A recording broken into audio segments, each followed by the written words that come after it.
Have you ever thought about how the entire modern world could grind to a halt over a tiny piece of silicon? Semiconductors are the silent orchestrators of technology, bringing life to everything from smartphones to space shuttles. But beneath these unassuming chips lies a fierce geopolitical struggle that's shaping our collective future. The global race to dominate semiconductor manufacturing is on, and it affects far more than the devices in our pockets. They aren't just the tiny brains inside our smartphones, they're the invisible backbone of modern technology. From cars to data centers, from medical devices to gaming consoles, these minuscule chips have taken center stage in a global competition that pits economic strategies against geopolitical tensions. And as supply shortages shake up industries and entire economies, the race to dominate semiconductor manufacturing has become both an economic imperative and a matter of national security. Semiconductors, after all, aren't just about keeping your phone running. They're about safeguarding communications, fueling AI innovations, empowering next-generation vehicles, and enabling space exploration. They are fundamental to military and defense systems, meaning that controlling their production and supply can shift the balance of global power. It's no surprise that countries are pouring billions into ensuring they have a robust semiconductor supply chain, because whoever leads in semiconductors stands to lead in everything from economic growth to technological innovation. Right now, the stakes couldn't be higher. To understand how we got here, and why the competition is so fierce, we have to look back at the origins of the recent chip shortage. Initially triggered by a combination of pandemic disruptions, unpredictable consumer demand, and factory shutdowns, the shortage became a global crisis when industries began scrambling for the same limited supply of chips. Car manufacturers were caught off guard because they had canceled orders early in the pandemic, expecting a severe downturn in demand. But when the economy rebounded faster than anticipated, automakers found themselves at the back of the line, competing with consumer electronics companies for the same semiconductor capacity. This shortage rippled through supply chains, leading to production delays, layoffs, and billions in economic losses. Suddenly, governments realized that semiconductor manufacturing was not merely an afterthought, but a critical factor in maintaining technological independence. A major part of this crisis comes from the global distribution of semiconductor manufacturing expertise, which is heavily concentrated in a few regions.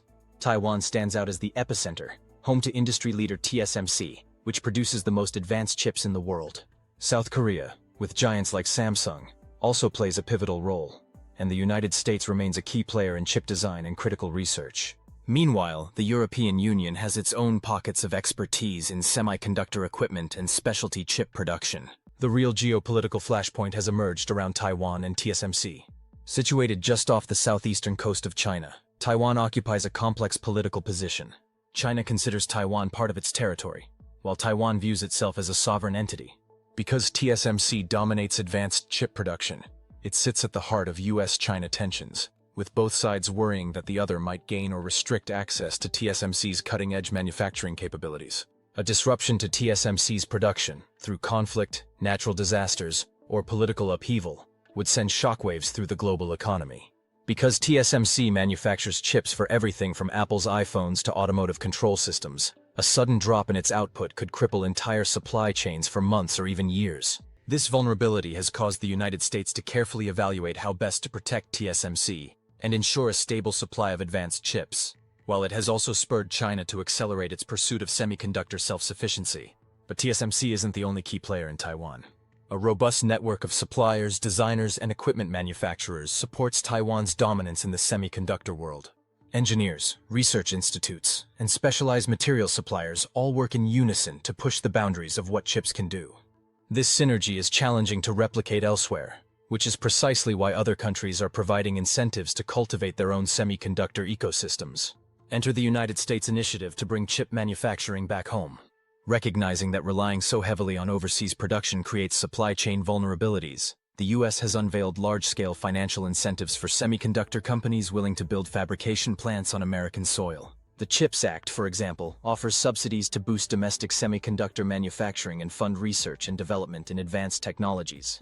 The goal is not only to lessen reliance on places like Taiwan and South Korea, but also to create high-paying jobs and maintain America's competitive edge in crucial domains such as AI, quantum computing, and aerospace. However, constructing domestic fabs is no small feat. Building and equipping a fabrication plant takes years and costs billions of dollars, and the process demands a highly skilled workforce. Cutting-edge fabrication requires precise engineering and specialized equipment. much of which is supplied by companies like ASML in the Netherlands. With limited availability of these machines, even deep pockets can't guarantee an immediate expansion in domestic capacity. For the United States to truly compete, it must cultivate a steady flow of engineers, technicians, and researchers capable of pushing the limits of chip design and production. The European Union has also woken up to the need for a more robust local semiconductor industry. Historically, Europe excels in areas like automotive chips and semiconductor equipment, but it lacks a large-scale ecosystem for mass production of advanced chips. In response, the EU has announced its own array of incentives, aiming to double its share of global semiconductor production within the next decade. By fortifying its homegrown capacity, Europe aims to become a dependable partner in the global semiconductor supply chain and reduce the fragility that was exposed during recent chip shortages. No discussion of the global semiconductor race would be complete without examining China. With a massive domestic market and substantial government support, China has made semiconductor self-sufficiency a national priority.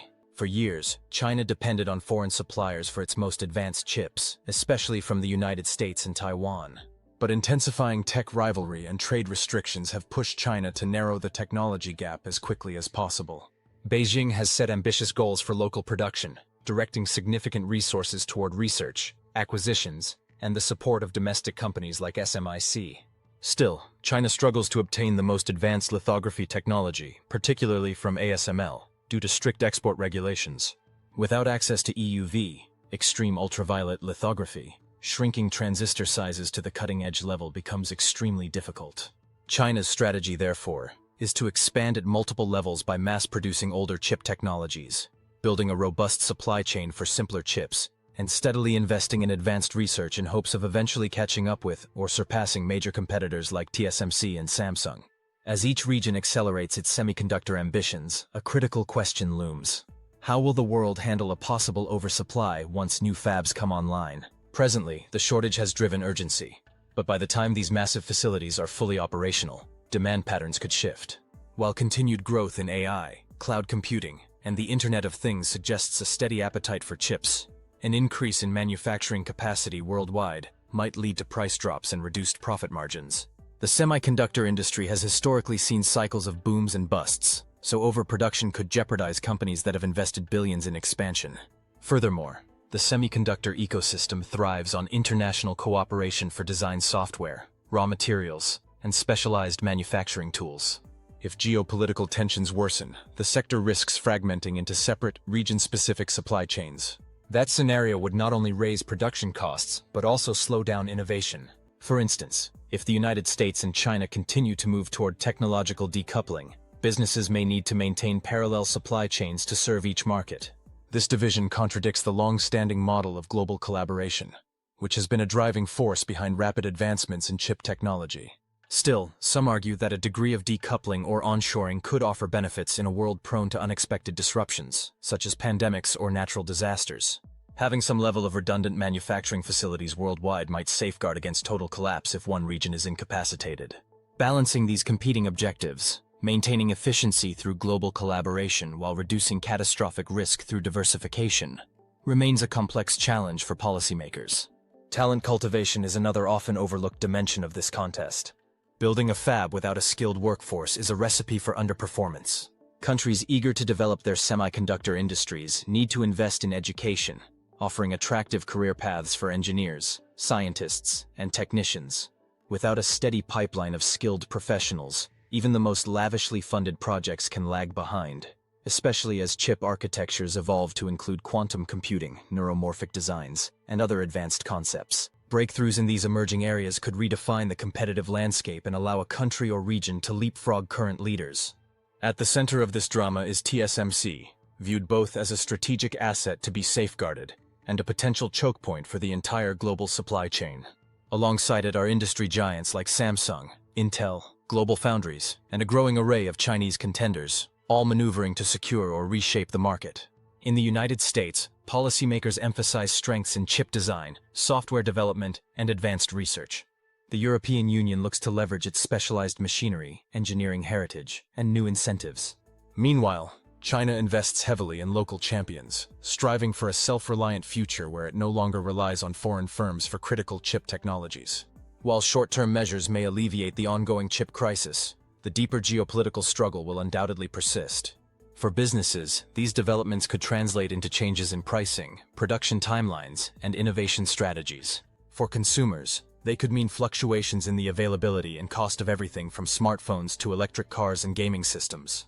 For nations, a secure semiconductor supply represents not just an economic or industrial objective, but a central pillar of technological sovereignty and national defense.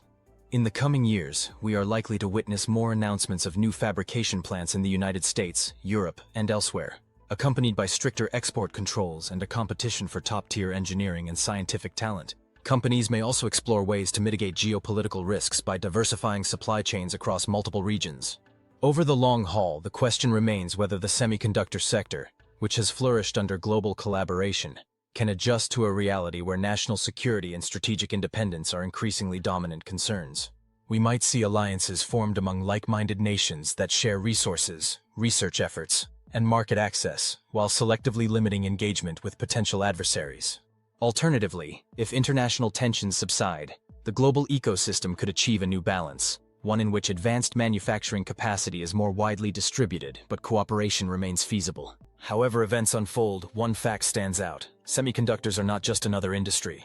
They form the foundation of our digital age. The race to control their design, production, and continual evolution has become one of the defining economic and strategic rivalries of our time. Each new development, whether a breakthrough in chip architecture or a shift in government policy, will influence how quickly and efficiently we move into the next era of technological innovation. Every device that fails to ship, every research project stalled, and every delayed car production line are reminders of how profoundly we rely on these tiny pieces of silicon. Ultimately, the global semiconductor showdown is not just about chips. It's about who will shape the digital future that affects us all.